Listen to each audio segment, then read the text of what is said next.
Here with third-year Northwestern State head coach Jordan Dupuy, the Lady Demons opening year 3 of the Dupuy era. Coach, can you believe it's been 3 years? Or you're into your third year? Yeah, it's gone by really, really fast. Lots going on, and even just the beginning of this season, the preparation.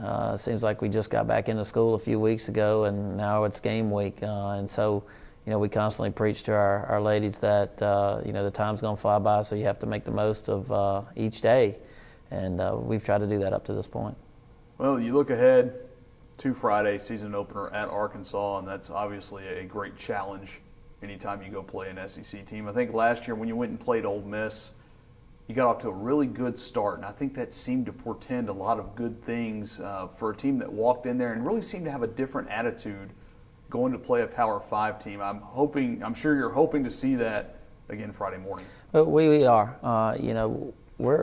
Anytime we get on a bus and we go play, the attitude is we're going to win. Give yourself a chance in the fourth quarter.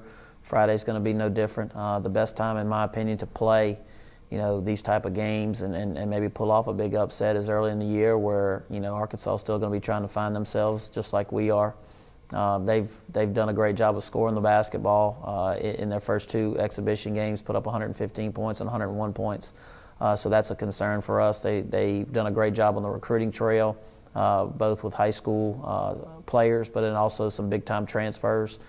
So it's going to be a definite challenge, but it's one that we should be excited about. One that if you go and play well, it can lead to bigger and better things as you take on the rest of your opponents. When you look at it, it's a 10:30 a.m. tip, so a very early start to the season, but it's one that should help you get ready for Monday, your home opener against LaTourneau, which is slightly later at noon. Right, and what we're going to do is we're going to practice at that same time Thursday morning to get ready to play that next day. It's a little different travel schedule. We usually get there at night, the night before, and basically just eat, meet, and go to bed, but we're going to have to do our shoot-around when we get up there Thursday night because we're going to wake up, review the scout, eat, and then go play at 10:30 Friday morning. But they've got to do the same thing. They've got to get up and play, and so we've got to be ready. The challenge is going to be communication because with it being their school day game, you're going to have probably a couple thousand students. It's going to sound like one big loud lunchroom in there, and it's going to be hard to hear. So our communication is going to have to be on point. But we're going to turn around and do the same thing on Monday. Hopefully, anywhere between 450 to 500 students in here Monday for our game versus LaTourneau. So we're looking forward to these first 2 games. Well, you mentioned communication being key. I guess the best news in that is you get Sammy Thomas back after about a season, almost a season, and I guess a third or so. She's back, and I know she's looked really good shooting the ball in practice, but to have her being able to captain that offense and kind of shepherd this team through those environments has to make you feel pretty good. It does. And the thing that she was able to do last year is she took almost the role of a coach. We put her in different situations in the office in our preparation, practice preparation, game preparation, scouting, on the bench, gave her different responsibilities. And the idea was, one, she wants to be a coach once her playing days are over. But 2, excuse me, you see things a little different. You understand the broad spectrum of everything. When you're playing, it's your position and what your responsibilities are. But when we put her in that position, she realized what the responsibilities were of everybody out on the floor, saw things a little different.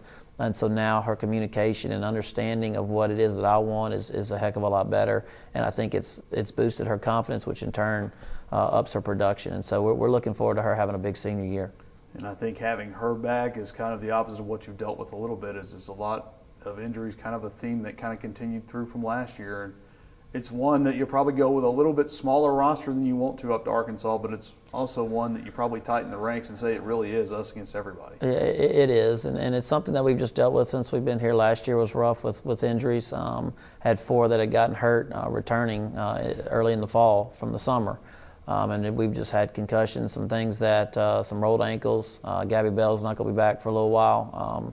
Things that you really can't avoid. We revamped and looked at how we trained to see if there was enough injury prevention worked into the way we trained. So we're doing a lot of that this year. But again, the things that are injuring our players are things that we can't really control. So we've got to go with what we have. We should have 11 in practice today, and so that's the most we've had all year. Knock on wood, hopefully we'll stay healthy throughout the week and be able to play all 11 on Friday. You get through that, you talk about coming home, and you'll face Laterno on Monday, and that's always a very interesting thing. I know Coach McConaughey's talked about it. When you play the lower division teams, especially those who are counting as an exhibition, it's a little bit different mindset for them as opposed to you. No doubt. There's no pressure on them. They want to come in and perform well. And we always tell our team in this scenario that, these are players that want to play at this level. So they're going to play with a chip on their shoulder. They're going to play with something to prove.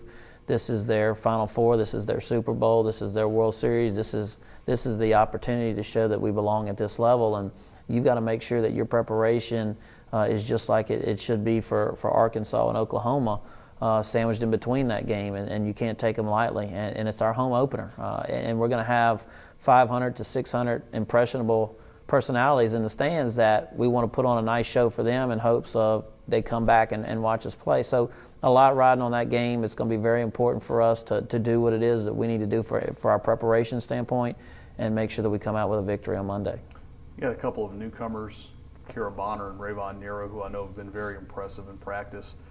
How neat will it be, you think, for them to see that first game and here, the first home game, obviously the first game also at Arkansas will have an interesting atmosphere, but if you can get 500, 600 impressionable personalities to get loud and get excited, give them a nice first impression as well. There's no doubt, and like you said, they've done really well in practice, bring a lot of speed, ability to score it at 3 different levels, can do some things defensively for us. So, I hope those first 2 games are going to be one that they play calm, they're confident in their preparation, they do what it is that we ask them to do. But we do it in a way that also excites those faces in the stands on Monday. And again, it's about trying to get as many people here to see these girls play because they've done such a great job in their preparation, and their reward needs to be filling up Prather. All right, thanks, Coach. Thank you.